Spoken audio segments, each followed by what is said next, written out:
আজকে সেই ফুটবল উন্মুক্ত হয়েছে। আজকে এই খেলার মাধ্যমে সারা বাংলাদেশে গ্রামে গঞ্জে ফুটবল খেলা আবার পুনরুজ্জীবিত হবে, সেই আশায় আজকে আমরা খেলা দেখতে আসছি।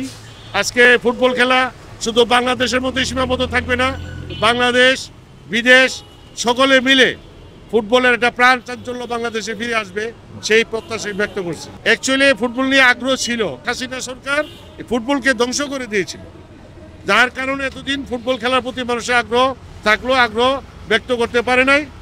অতি আগ্রহী এখন সারা বাংলাদেশে গ্রামে গঞ্জে মানুষ ফুটবল খেলার প্রতি আগ্রহ প্রকাশ করছে।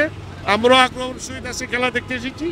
ইনশাল্লাহ সারা বাংলাদেশে ফুটবল খেলা একটা গণজাগরণ সৃষ্টি হবে। আগামী দিনে বাংলাদেশের ফুটবল আরও বিভিন্ন তারকার সমন্বয়ে বাংলাদেশে একটা বিশাল ফুটবল একটা টিম তৈরি হবে, যেই টিমের মাধ্যমে বাংলাদেশ সারা বিশ্বের সাথে লড়াই করতে পারবে ইনশাল্লাহ। সাপোর্টার বেসিক্যালি যেহেতু সিঙ্গাপুর থেকে আসছি, আজকের দিনের জন্য আমরা সিঙ্গাপুরের অনারের জন্য সিঙ্গাপুরের সাপোর্টার, কিন্তু তাও যেহেতু তারা আমাদের মেহমান, ঠিক আছে। আর আমি সিঙ্গাপুর দীর্ঘদিন 30 বছর ধরে থাকি, ওইখানে পার্মানেন্ট বাই থাকি, আমার ছেলে মেয়ে ওইখানে আছে।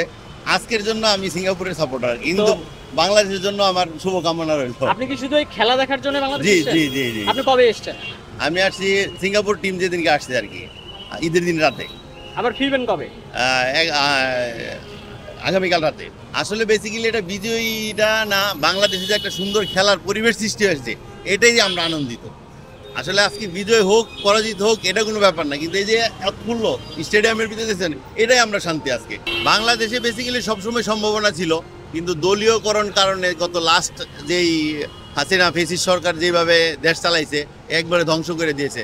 আমরা আশা করি যে ভবিষ্যতে বাংলাদেশ টিম আরও ভালো করবে এবং ওয়ার্ল্ডের ভিতরে নাম করবে, নাম করা টিম হবে ইনশাল্লাহ।